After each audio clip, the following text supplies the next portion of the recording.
राजीव रंजन मेरे साथ बने हुए हैं। राजीव, ये तो मानना पड़ेगा कि नीतीश जो हैं विपक्षी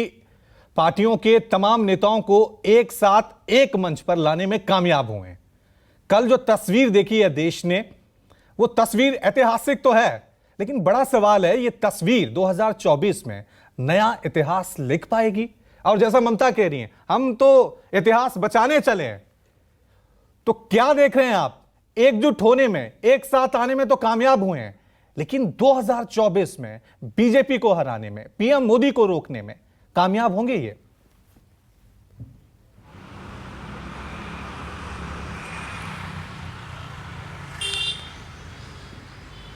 देखिए रवि, नीतीश कुमार की ये बहुत बड़ी उपलब्धि है कि उन्होंने पटना में इतनी पार्टियों के नेताओं को इकट्ठा कर लिया। अगर आप 2019 के चुनाव में को देखेंगे और आज की स्थिति में देखेंगे तो मोटे तौर पर कोई दो दल ऐसे इसमें नहीं थे जो उन्होंने 2019 या अपनी राज्यों के विधानसभा चुनाव में पिछले 4-5 सालों में कभी साथ साथ चुनाव लड़ा है। और ये बहुत महत्वपूर्ण बात है कि इन सारे नेताओं की तरफ से केजरीवाल को छोड़ दें तो सबकी एक सुर में एक आवाज़ आई है। और मैं ममता बनर्जी के उस बयान को कि हम एक साथ लड़ेंगे बहुत महत्वपूर्ण मानता हूं और नीतीश कुमार की ये बहुत बड़ी उपलब्धि भी मानता हूं। जहां तक ये विपक्षी एकता एक होकर भी प्रधानमंत्री को टक्कर दे पाएंगे या हरा पाएंगे या 2024 का नतीजा क्या होगा, ये अभी कहा नहीं जा सकता। और दूसरी बात यह है कि इस आधार पर कि प्रधानमंत्री मोदी को हराया जा सकता है, मिलकर हरा पाएंगे कि नहीं, सारी कोशिशें छोड़ दी जाए, ऐसा भी नहीं होता है।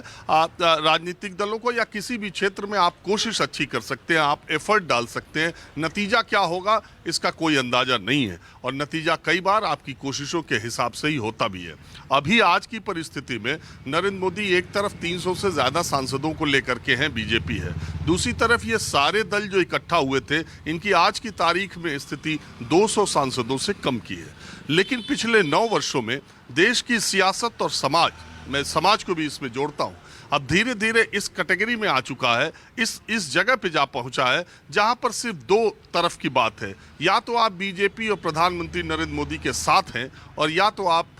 बीजेपी या प्रधानमंत्री मोदी के खिलाफ हैं। और मैं बार बार ये आपको बात कहता हूं कि 2024 का चुनाव दो तरफा ही होने वाला है, इसमें तीसरी शक्ति की कहीं कोई जगह नहीं रहेगी, आप देखिएगा जब चुनाव होगा। इसीलिए ये जो विपक्षी पार्टियां इकट्ठा हो रही हैं, इनकी ताकत जो 400 सीटों तक या 350 सीटों, 400, 450 सीटों तक भी इकट्ठा होकर के लड़ पाई तो एक मजबूत विकल्प देने की कोशिश करेंगी कि एक तरफ प्रधानमंत्री नरेंद्र मोदी है और दूसरी तरफ विपक्ष का ये उम्मीदवार है। जो कोई भी, मुझे ऐसा लगता है कि इस रणनीति में जो कोई भी विपक्ष के साथ नहीं आएगा उसको ये विपक्ष भारतीय जनता पार्टी की बी टीम साबित करने की कोशिश करेगा, चाहे वो कोई भी नेता हो और चाहे वो मोदी से कितना भी लड़ रहा हो। मेरा इशारा आप समझ रहे होंगे। जहां तक अरविंद केजरीवाल की बात है, निश्चित तौर पे उनके लिए ये अध्यादेश जीवन मरण का सवाल है और दिल्ली के लिए जो ये अध्यादेश आया है, जो लड़ाई लड़के उन्होंने सुप्रीम कोर्ट से जीती थी, उसके बाद वो भारतीय जनता पार्टी से एकदम हेड ऑन लेने के लिए तुले हैं और उन्हें बार बार ये लगता है कि उनके मुद्दे पर कांग्रेस पार्टी क्यों नहीं बोल रही है। जो जानकारी मिली है उसमें जो उस बैठक में मल्लिकार्जुन खड़गे ने सीधे सीधे कहा कि हमने दिल्ली और पंजाब की अपनी इकाई को आपके खिलाफ कोई धरना प्रदर्शन, आपकी सरकार के खिलाफ कुछ भी बोलने पर पाबंदी लगा रखी है। हम बहुत एहतियात बरत रहे हैं 2024 के लिए, लेकिन आप राजस्थान जाते हो, आप मध्य प्रदेश जाते हो तो आप कांग्रेस पार्टी के बारे में क्या क्या बातें करते हो, आप हरियाणा जाते हो तो आप कांग्रेस पार्टी के बारे में क्या बात करते हो, आप हमारे सर पर बंदूक रखकर अध्यादेश पर समर्थन लेना चाहते हो, ये बात गलत है। एहतियात आपको भी बरतना होगा। तो कुल मिला के कांग्रेस पार्टी देखिए इस देश की महत्वपूर्ण विपक्षी पार्टी है और भारत जोड़ो यात्रा के बाद ये बात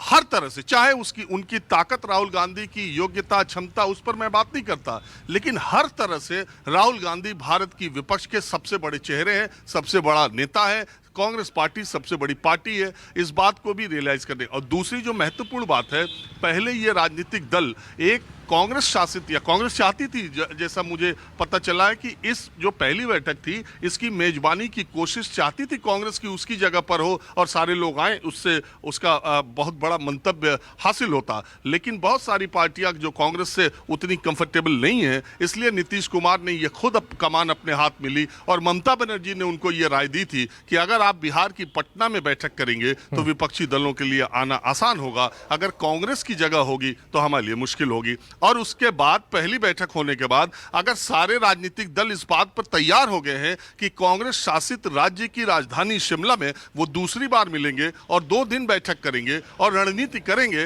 रणनीति बनाएंगे और 2024 का खाका साफ कर देंगे, इसका मतलब कि विपक्ष चाहे डर से बोलिए, चाहे 2024 में जो वो कहते हैं कि लोकतंत्र बचाने के लिए बोलिए, चाहे अपने अपने अस्तित्व से बोलिए या प्रधानमंत्री नरेंद्र मोदी के